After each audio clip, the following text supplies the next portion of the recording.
ওঠো ওঠো রোজাদার, সেহরির হলো সময়, খোলো খোলো দ্বার। বাতাস ডাকে তোমায়, ডেকে যায় তারকারা, আসমানে আছে যত আলোকিত ফেরেশতারা। ওঠো ওঠো ওঠো রোজাদার, সেহরির হলো সময়, খোলো খোলো দ্বার। আসসালামু আলাইকুম ওয়া রাহমাতুল্লাহি ওয়া বারাকাতুহু। আলহামদুলিল্লাহি কাফা ওয়াসসালামু আলা ইবাদিহিল্লাযীনা ইসতাফা, আম্মা বা'দ। দেশ ও প্রবাসে যে যেখানে বসে এই মুহূর্তে দেখছেন এনটিভির পর্দায় পবিত্র মাহে রমাদানের বিশেষ অনুষ্ঠান বিআরবি বরকতময় সাহারি, powered by BRB hospital limited এবং বিআরবি এমআরএস এর সৌজন্যে।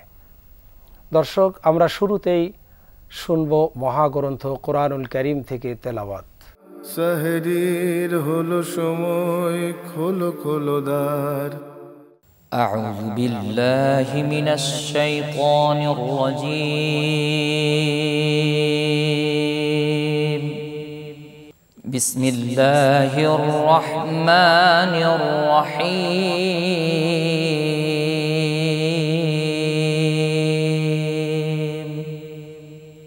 الرحمن علم القرآن خلق الإنسان علمه البيان.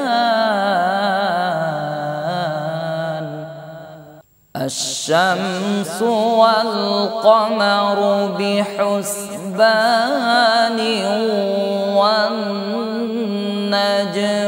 والشجر يسجدان. بسم الله الرحمن الرحيم. الرحمن علم القرآن.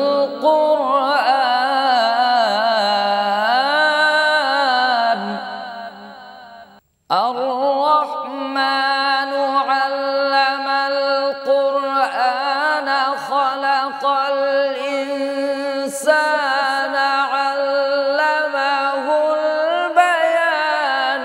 الشمس والقمر بحسبان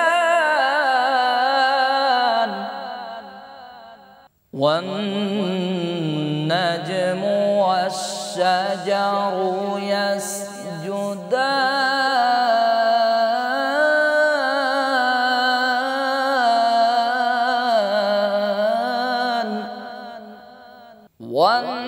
والنجم والشجر يسجدان. والسماء رفعها ووضع الميزان.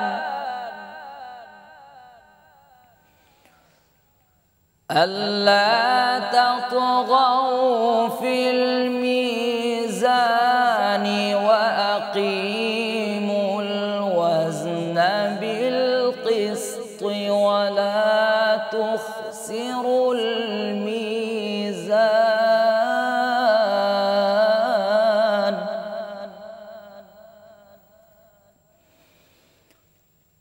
والأرض وضعها للأنام. فيها فاكهة والنخل ذات الأكمام.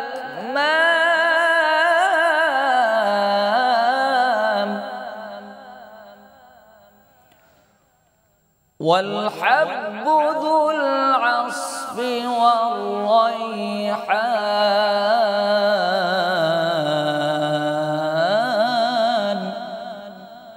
فبأي آلاء ربكما تكذبان.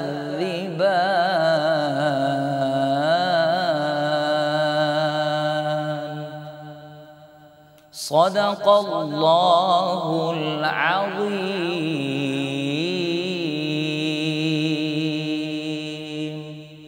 দর্শক, আমরা এতক্ষণ পর্যন্ত কারি সাহেবের সুললিত কণ্ঠের কোরআন তেলাওয়াত শুনলাম। এ পর্বে আমরা তেলাওয়াতকৃত আয়াতের তাফসীর শুনব।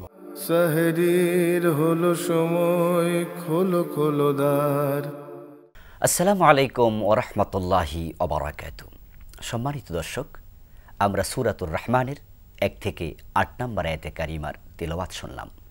আসুন আমরা এই আয়াতে কারিমাগুলোতে আল্লাহ তাআলা কি বলেছেন তার তাফসীর শুরু করি।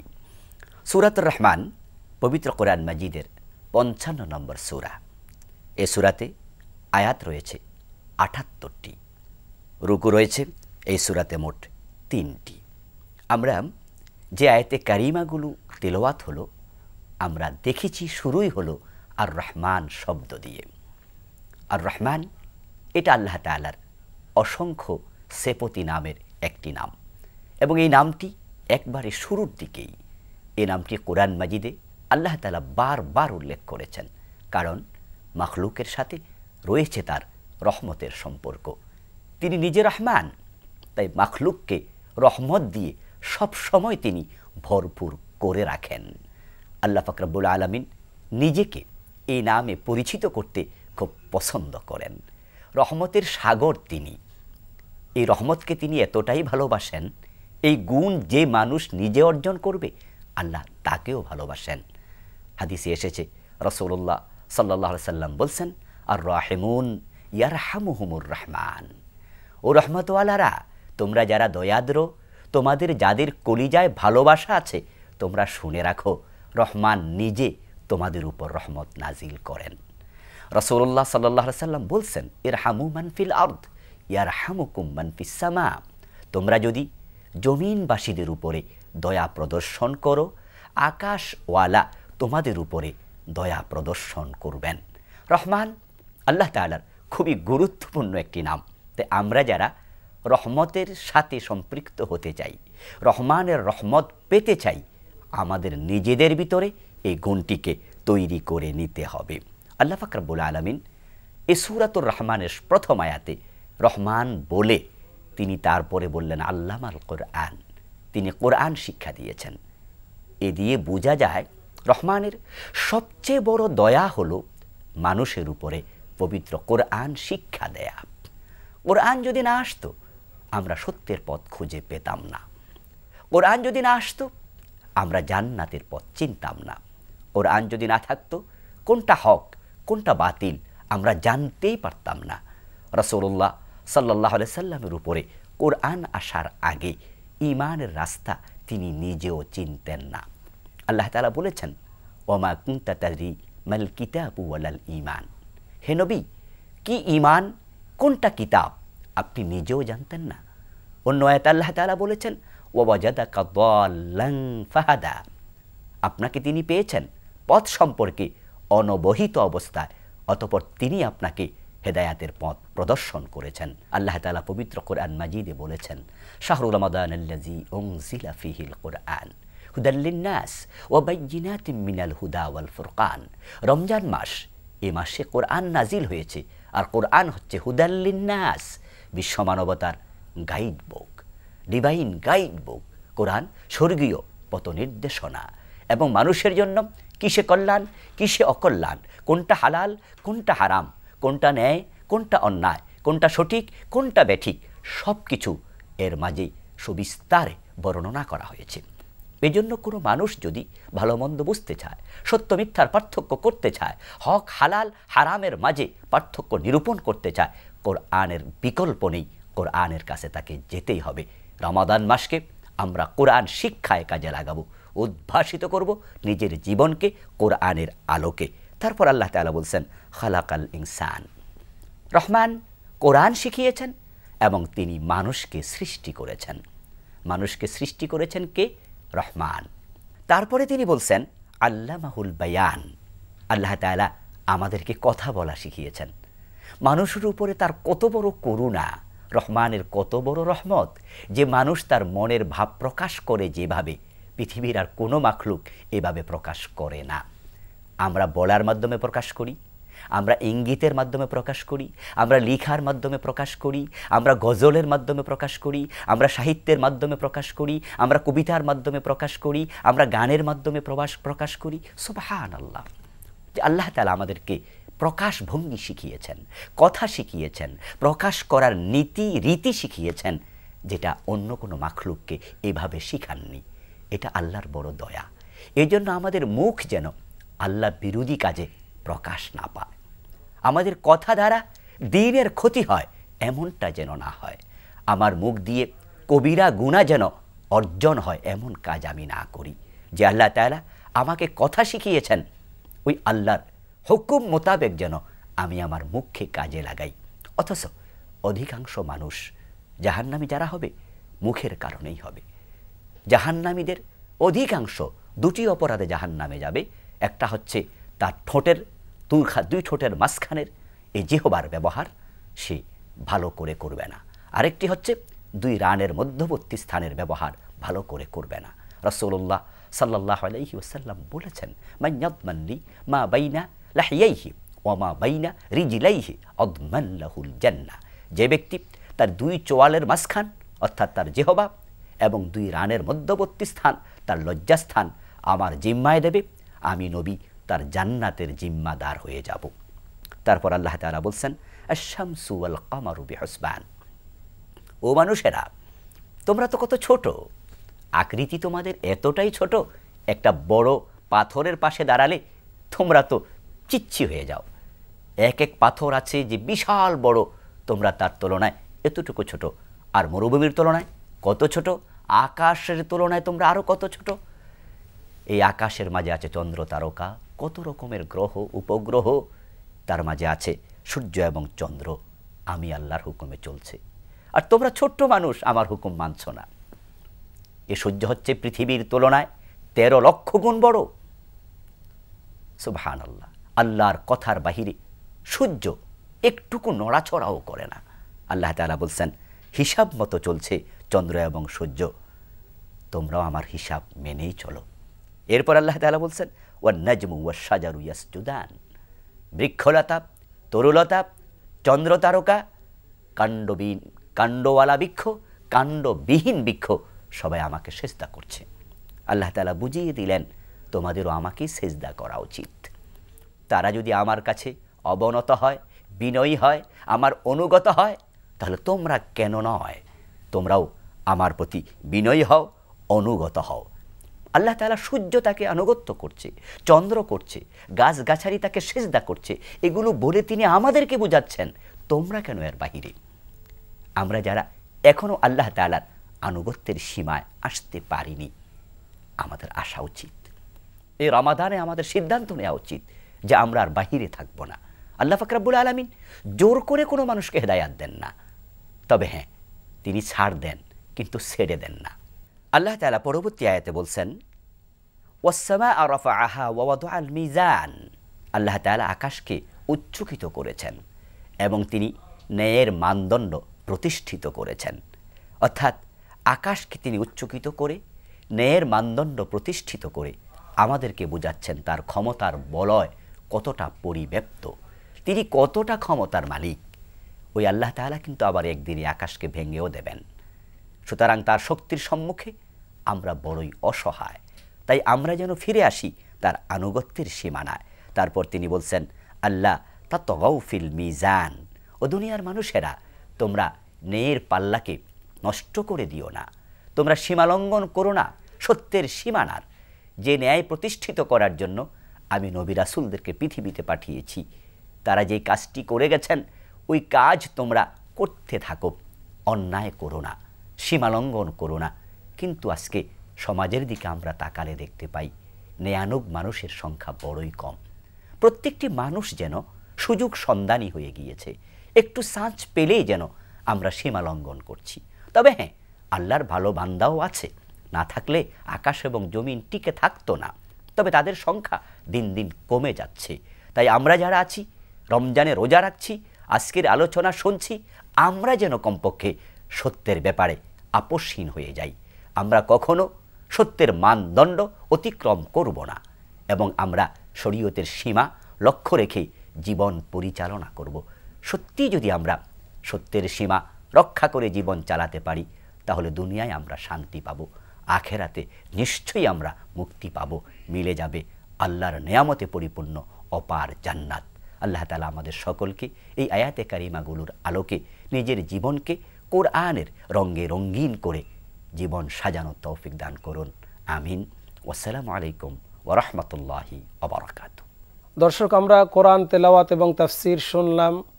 এই পর্বে আপনাদের জন্য রয়েছে একটি ইসলামী গান।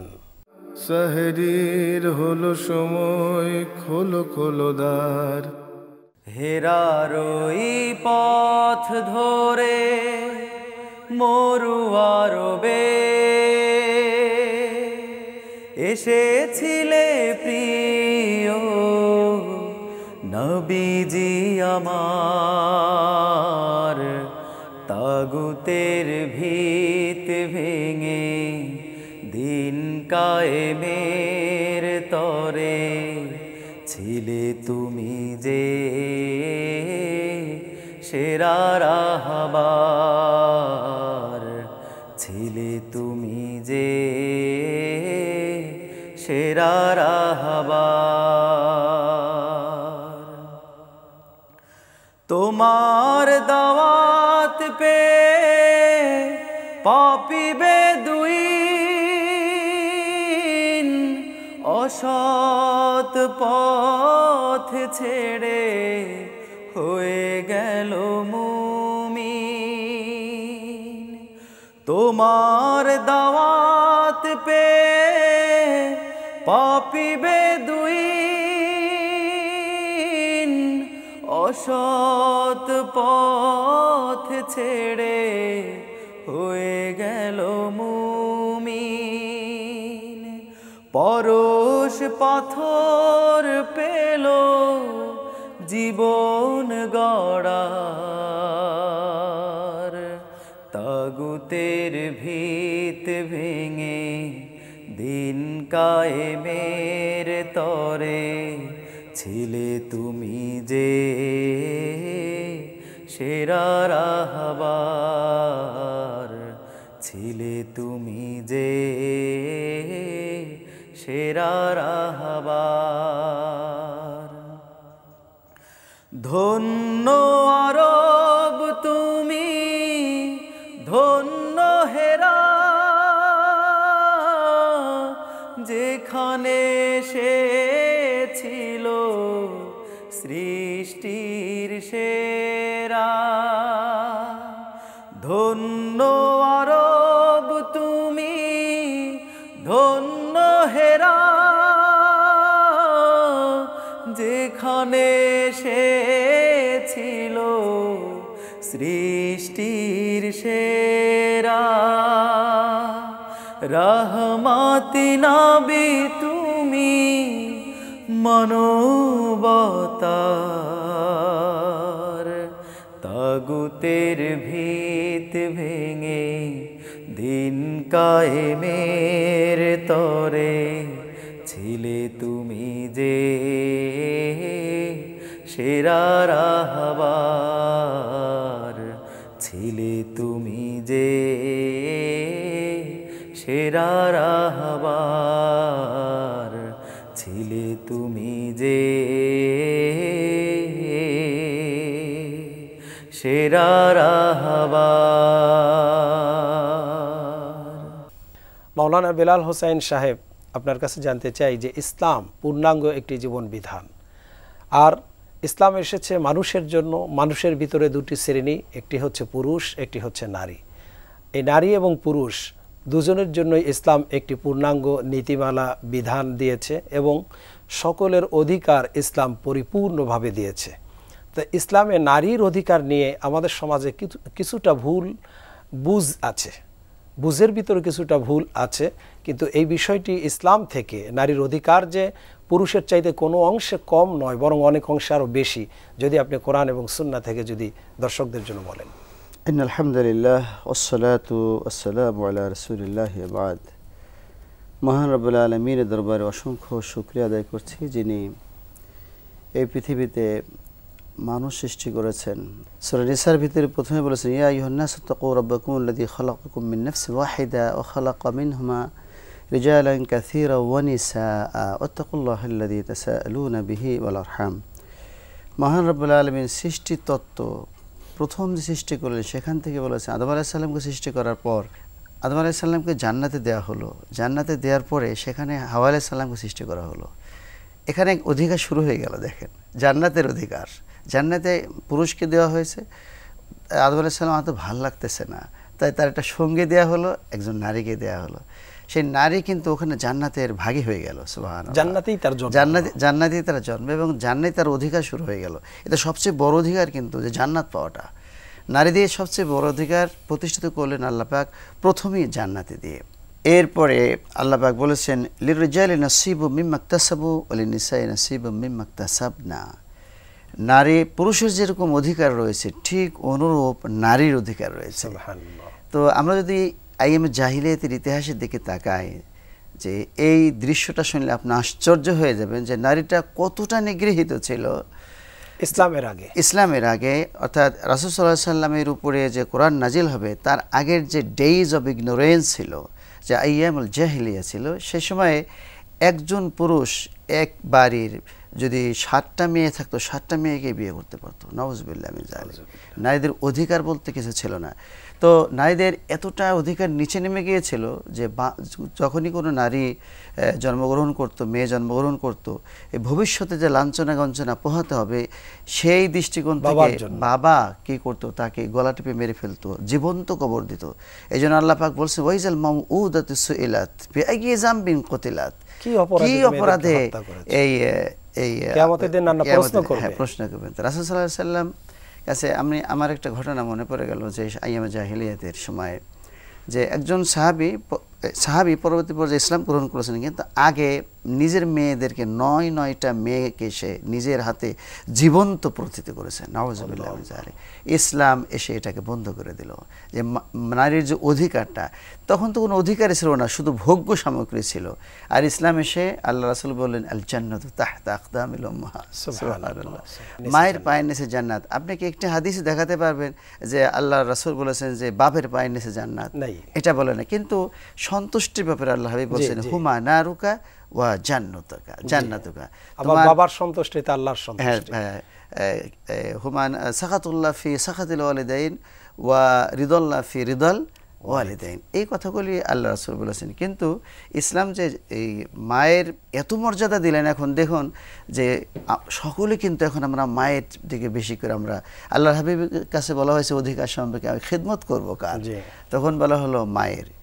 আবার বলেন খেদমত করবো কার, মায়ের। খেদমত করবো কার, মায়ের। চতুর্থবার আল্লাহ রাসূল বলেন বাপের। অর্থাৎ এই যে 75% অধিকার দেওয়া হলো, আমাদের একজন সান্ত্বনা পুরস্কার, সান্ত্বনা পুরস্কার পাইলো বাবা, যে হ্যাঁ তো হ্যাঁ বাবা থাকতে হবে। তবে এখানে এই দৃষ্টিকোণ থেকে আমরা একটা কথা বলেই দিই, যে আমাদের মায়ের তো বা নারীদের কথা বললাম, আর একটা কথা বলি যে আয়াতটা আমি বললাম সূরা নিসার, সূরাতুর রিজাল নামে কোনো সূরা কিন্তু নাই যে পুরুষ সূরা, কিন্তু সূরাতুন নিসা আছে এবং কয়েকজন মেয়ের নামের ইয়ে আছে, হযরতে মারিয়াম আলাইহিস সালামের নামে সূরা আছে।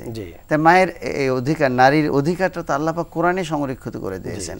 এবং আল্লাহ পাক বলেছেন ওমা ইয়া'মালু মিনাস সালিহাতি মিন যাকারিন ওয়া উনসা ওয়া হুয়া মুমিনুন ফালানুহইয়ান্নাহু হায়াতান তাইয়্যিবা ওয়া লানাজজিয়ান্নাহুম আজরাহুম বিআহসানি মা কানু ইয়া'মালুন। যে নারী এবং পুরুষের ভিতরে যেই রব্বুল আলামিন আনুগত্য করবে, এখানে বলে নাই সৎ কাজ যেই করুক, নারী করুক বা পুরুষ করুক, এখানে পার্সেন্টেজ করা হয় না, কিন্তু যে নারীরা করলে একটু কম, সওয়াব সমান। ওমা ইয়া'মালু মিনাস সালিহাতি মিন যাকারিন আও উনসা ওয়া মুমিন ফালানুহইয়ান। সূরা আহজাবের যে 35 নম্বর আয়াতটা 10টি মুমিনদের যে ক্যাটাগরি আছে, সেখানে নারী এবং পুরুষ সমান। এখানে আবার সূরা ইয়েতেও আছে, সূরা তওবায়ও আছে ওয়াল মুমিনুন ওয়াল মুমিনাতু বা'দুহুম আওলিয়া বা'দ, আবার ইন্নাল মুসলিমিন ওয়াল মুসলিমাত ওয়াল মুমিনিন ওয়াল মুমিনাত, সূরা আহজাবের 35 নম্বর আয়াত। ওয়াল কানিত, আবার আত-তাইবুন আল আবিদুন আল হামিদুন। এখানে তার মানে সকল ক্ষেত্রেই আল্লাহ পাক সমান অধিকার দিয়েছেন। কিন্তু ইবাদতের ক্ষেত্রে আজকে যারা বিশেষ করে তথাকথিত, আপনার কাছে আবার এখান থেকে আসবো ইনশাআল্লাহ। জি, আমরা চলে যাচ্ছি মাওলানা গোলাম কবির আল আজহারি সাহেবের কাছে। উনি তো সুন্দর করে কোরআন এবং সুন্নাহ থেকে আল্লাহ পাক যে নারীর অধিকার প্রতিষ্ঠিত করেছেন এবং নবী করিম সাল্লাল্লাহু আলাইহি ওয়াসাল্লামও দিয়েছেন, এবং হাদিসে তো আরো অসংখ্য বর্ণনা রয়েছে। কিন্তু আপনি কি স্পেসিফিক আমাদের সমাজে যে ধারণাটা উনি বলতে গিয়েছিলেন ওই বিষয়টি আপনার কাছে বলতে চাই, যে আমাদের সমাজে একটা বিরূপ মন্তব্য আছে, একটা ভুল ধারণা আছে, ভুল বুঝ মানুষের ভিতরে, যে একটি কারণে সেটা হচ্ছে পিতার সম্পত্তিতে কন্যা অর্ধেক পায়, ছেলে ফুল পায়, অর্থাৎ 2 কন্যা যা পায় ছেলে তার সমান পায়। এটাকে নিয়ে নারীর অধিকার যে খর্ব করা হয়েছে, এই বিষয়টাকে আপনি ইসলামী দৃষ্টিকোণ থেকে উনি বলেছিলেন প্রুফ করবেন কিভাবে যে না নারীকেই বেশি দেওয়া হয়েছে? বিসমিল্লাহ, আলহামদুলিল্লাহ, ওয়াসসালাতু ওয়াসসালামু আলা রাসূলিল্লাহি ওয়া বা'দ। আসলে যে ব্যাপারটি আলোচনা হচ্ছিল খুব চমৎকার ভাবে উপস্থাপন করছিলেন আমাদের প্রিয় উলামা হযরত। তো ইসলামী শরীয়ত নারীকে যে অধিকার দিয়েছে, মূলত নারীকে যে অধিকার দিয়েছে, এইগুলি নিয়ে যদি আমরা বিশ্লেষণ করি এবং আমরা যদি এগুলি নিয়ে কম্পেয়ার করি এবং তুলনামূলক আলোচনা পেশ করি, তাহলে দেখতে পাই ইসলামী শরীয়ত নারীকে বেশি দিয়েছে, কম দেন নাই, বেশি দিয়েছে। যেমন 1 নম্বরে আপনি শুরু করেন, পবিত্র কোরআনুল কারীমে আল্লাহ সুবহানাহু ওয়া তাআলা পুরুষের নামে কোনো সূরা নাজিল করেন নাই, অথচ সূরাতুন নিসা 176 আয়াত সম্বলিত বিরাট বড় একখানা সূরা আল্লাহ সুবহানাহু ওয়া তাআলা নাজিল করে দিয়েছেন। একটা মেয়ে জন্ম হলো, জন্ম হওয়া মাত্রই ইসলামী শরীয়ত বলল যে যে ঘরে একটি কন্যা সন্তান জন্মগ্রহণ করলো, এই কন্যা সন্তান জন্মগ্রহণ করার শুরু মানেই তার পিতা এবং মাতার রিজকের দরজা আল্লাহ সুবহানাহু ওয়া তাআলা খুলে দিলেন, রহমতের দরজা খুলে দিলেন। নবী করিম সাল্লাল্লাহু আলাইহি সাল্লাম বললেন, যার 3টি মেয়ে রয়েছে অথবা 2টি মেয়ে রয়েছে অথবা 2টি বোন রয়েছে, সেগুলিকে সুন্দর করে উত্তমতার সহিত, শিষ্টাচারিতার সহিত আদব শিক্ষা দিয়ে বড় করেছে। এরপরে এরা যখন আস্তে আস্তে বড় হলো, বড় হয়ে যাওয়ার পর তাদেরকে সৎ পাত্রস্থ করেছে। আল্লাহ সুবহানাহু ওয়া তাআলা এই বিনিময়ে ওনাদেরকে, তার পিতামাতাকে এবং তার অভিভাবককে আল্লাহ সুবহানাহু ওয়া তাআলা জান্নাত দান করবেন। এরপরে যখন বধূ হয়ে গেল, তাহলে দেখেন জন্ম হওয়া থেকেই নিয়ে ছেলের থেকে মেয়ের অধিকার বেশি দেওয়া হলো। এরপরে আবার যখন মেয়েটা আরেকটু বড় হলো, ছেলে থেকে মেয়ের অধিকার বেশি দেওয়া হলো। ইসলামী শরীয়ত এমন কোনো কথা বলেন নাই যে একটা ছেলে যখন বিবাহ করার উপযুক্ত হয়, ইসলামী শরীয়ত তার ঈমানকে পূর্ণাঙ্গ হিসাবে দেখে নাই, তাকে বলা হয়েছে নিসফুল ঈমান। এই জন্য সে যখন বিবাহ করবে, বিবাহ করা মাত্রই তার ঈমান কি হয়ে গেল? কামেল মুকাম্মাল হয়ে গেল। এই জন্য তার স্ত্রী এসে, একটা নারী এসে, তার স্ত্রী এসে তার অধিকার, ঈমানের অর্ধেক রয়েছে, নারী তার ঈমানকে কমপ্লিট করে দিল। আর নিকাহ নিসফুল ঈমান, নিসফুল ঈমান, নারী তার ঈমানকে কমপ্লিট করে দিল, মানে নারীর কাছে অর্ধেক ঈমান। এরপরে আমি আস্তে আস্তে কিন্তু আগাচ্ছি ব্যাপারটা। এরপরে বিবাহ হওয়ার পর আস্তে আস্তে এই মেয়েটা মা হলো।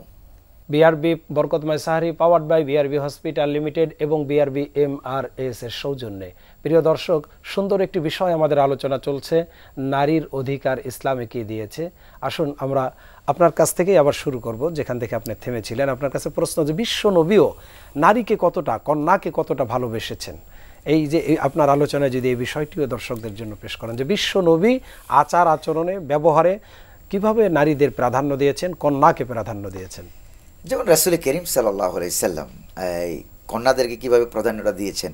নবী করিম সাল্লাল্লাহু আলাইহি ওয়াসাল্লাম ওনার 3টি ছেলে কিন্তু মারা গেল দুনিয়া থেকে, তিনি কেঁদেছেন, কিন্তু ছেলেদের বেলায় ওনার যতটুকু না বলেছেন তার চেয়ে অনেক অনেক বেশি বলেছেন উনি ওনার কন্যাদের বেলায়, মেয়েদের বেলায়। যেমন হযরত ফাতেমা, সাইয়্যিদা ফাতেমা রাদিয়াল্লাহু তাআলা আনহার ব্যাপারে রাসূল করিম সাল্লাল্লাহু আলাইহি সাল্লাম বলেছেন যে আল ফাতেমা বিদআতুম মিন্নি, ফাতেমা হচ্ছে আমার অংশ, ফাতেমা হচ্ছে আমার শরীরেরই একটি অংশ, মুবারকপূর্ণ, সুবহানাল্লাহি ওয়া বিহামদিহি।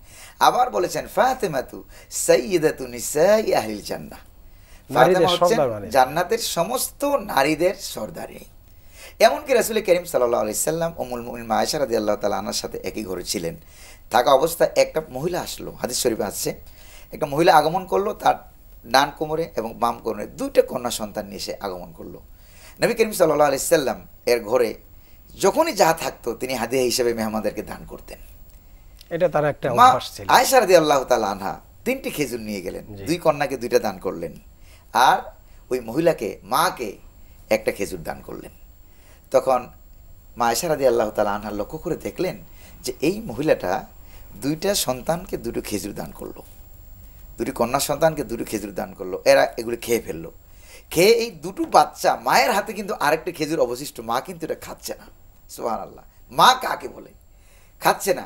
এই 2টা সন্তান মায়ের হাতের খেজুরের দিকে তাকিয়ে আছে। মা তখন এটাকে 2টা ভাগ করলেন, ভাগ করে এই 2টি সন্তানকে, কন্যাকে এই খেজুরটা দিয়ে ফেললেন। এই ঘটনা যখন উম্মুল মুমিনিন সৈয়দা আয়েশা রাদিয়াল্লাহু তাআলা আনহা যখন নবী করিম সাল্লাল্লাহু আলাইহি সাল্লামের কাছে বললেন, হুজুর করিম সাল্লাল্লাহু আলাইহি সাল্লাম বললেন যে ওই মহিলাটাকে চলে গেছে না আছে? কই যে হুজুর আছে। যদি থেকে থাকে তাহলে আমার পক্ষ থেকে তাকে ঘোষণা দিয়ে দাও যে তার এই কন্যা সন্তানদের প্রতি এই ভালোবাসায় এবং আচরণে আল্লাহ পাক তার জন্য জান্নাত ওয়াজিব করে দিয়েছেন। সুবহানাল্লাহ। এইটা এরপরে মনে করেন কন্যাদের প্রতি ভালোবাসা, অনেক হাদিস অসংখ্য অগণিত, এখানে কোনো অভাব নেই।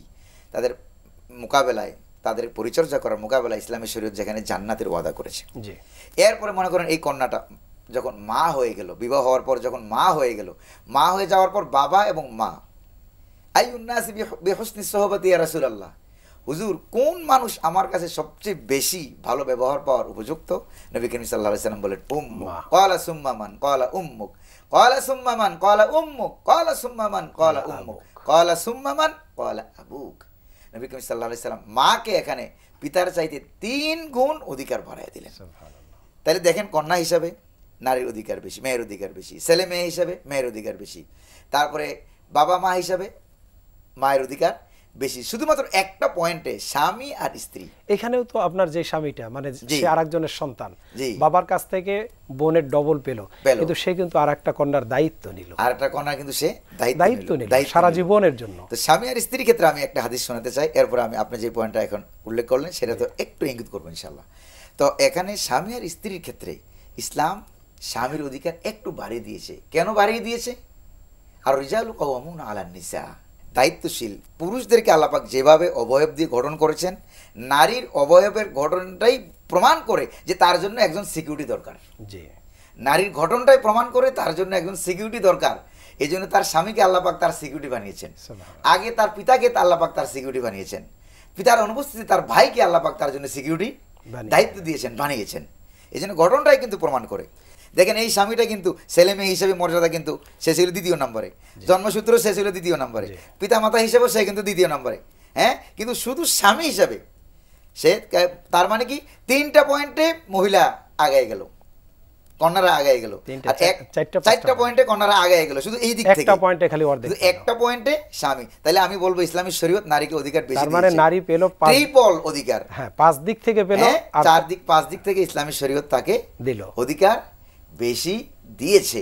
এবার মাওলানা বেলাল হোসেন সাহেবের কাছে প্রশ্ন করব যে আমাদের সমাজে আরেকটা বিরূপ প্রশ্ন আছে, যে সেটা হচ্ছে যে এই যে নারীরা যে বাইরে বের হয়, বের হওয়ার ক্ষেত্রে যখন তারা তাদের মন মতো বা বর্তমান বিশ্বয়িক যে অবস্থা এই ব্যাপারে যখন বের হতে চায়, তখন ইসলাম তাকে একটা গাইড করতে চায়, ইসলাম তাকে একটা নীতিমালা দেয়, একটা বিধানের উপর আবদ্ধ করতে চায়।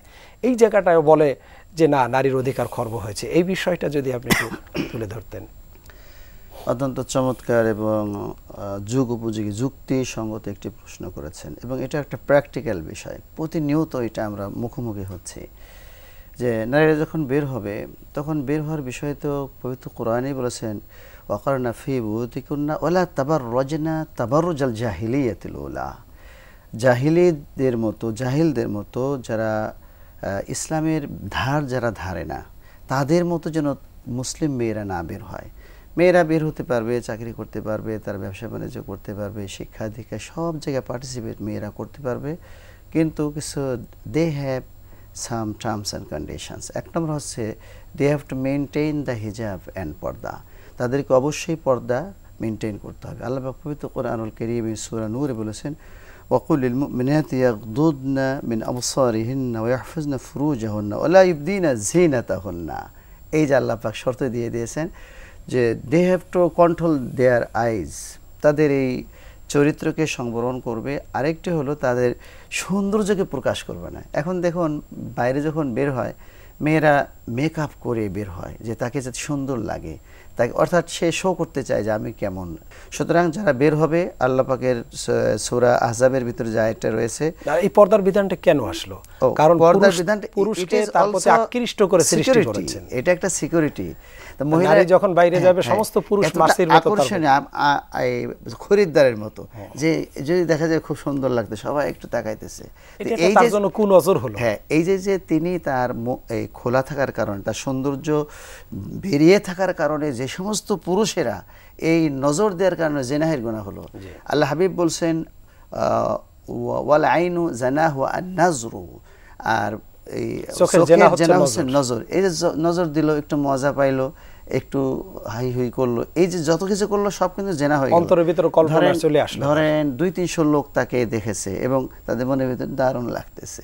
ধরেন এরকম একটা জিনিস ভিতরে যদি কাজ করে, চোখের যে জেনাগুলি হলো, যত পুরুষের জেনা হলো, এই ওমান সান্না সুন্নাতান সাইয়্যাতান ফালাহু উইজরুহা ওয়া উইজরু মান আমিলা বিহা, এই যে মহিলা, তার কারণে, সুন্দরী মহিলার কারণে যত মানুষ দেখে মজা নিল, এই গুনাহ জিনা করলো, সকল তাদের তো আলাদা আলাদাভাবে গুনাহ হইল, সকল গুনাহ একত্রিত করে এই মহিলার আমলনামায় কিন্তু চলে গেল। নাউযুবিল্লাহি মিন যালিক। সুতরাং আজকে নারী স্বাধীনতার নামে যে আমরা আজকে নারীকে এইভাবে উলঙ্গ করে দিচ্ছি, নাউযুবিল্লাহি মিন যালিক। আমরা এখানে আরেকটু কথা বলে দিতে চাই আমাদের বোরকা ওয়ালিদেরকে, যে যারা বোরকা পরছেন, যেমন বোরকা এমন বোরকা পরতেছেন যে এই হাত উঁচু করার সাথে তার হাত এখান থেকে এই পর্যন্ত। আমরা এই বিষয়টা নিয়ে আরেকটা পর্ব ইনশাআল্লাহ করব।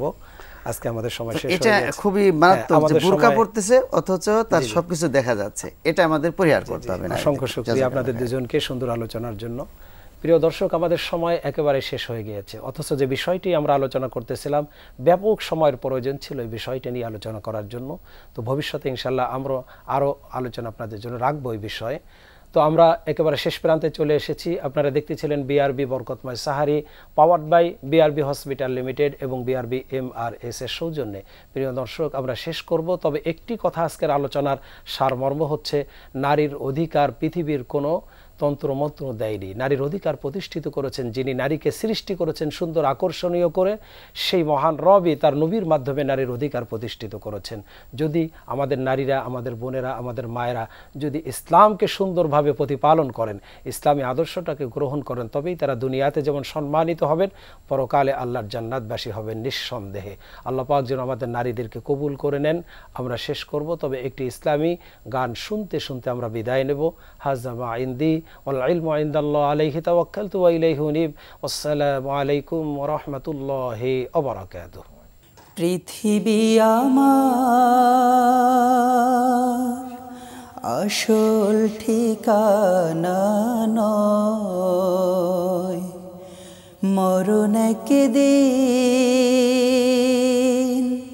মুছে দেবে সকল রঙিন পরিচয়। পৃথিবী আমার আসল ঠিকানা নয়, পৃথিবী আমার আসল ঠিকানা নয়। মিছে মানুষের বন্ধন, মিছে মায়া স্নেহ প্রীতি ক্রন্দন, মিছে মানুষের বন্ধন, মিছে মায়া স্নেহ প্রীতি ক্রন্দন, মিছে জীবনের রংধনু সতরং, মিছে জীবনের রংধনু সতরং, মিছে দুদিনের অভিনয়। পৃথিবী আমার আসল ঠিকানা নয়, মরণ একদিন মুছে দেবে সকল রঙিন পরিচয়। পৃথিবী আমার আসল ঠিকানা নয়, পৃথিবী আমার আসল ঠিকানা নয়। মিছে ক্ষমতার দ্বন্দ্ব, মিছে গান কবিতার ছন্দ, মিছে ক্ষমতার দ্বন্দ্ব, মিছে গান কবিতার ছন্দ, মিছে অভিনয় নাটকের মঞ্চে, মিছে অভিনয় নাটকের মঞ্চে, মিছে জয়ার পরাজয়। পৃথিবী আমার আসল ঠিকানা নয়, মরণ একদিন মুছে দেবে সকল রঙিন পরিচয়। পৃথিবী আমার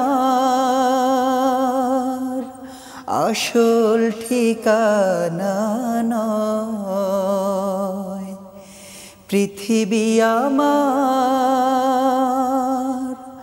আসল ঠিকানা নয়, পৃথিবী আমার আসল ঠিকানা।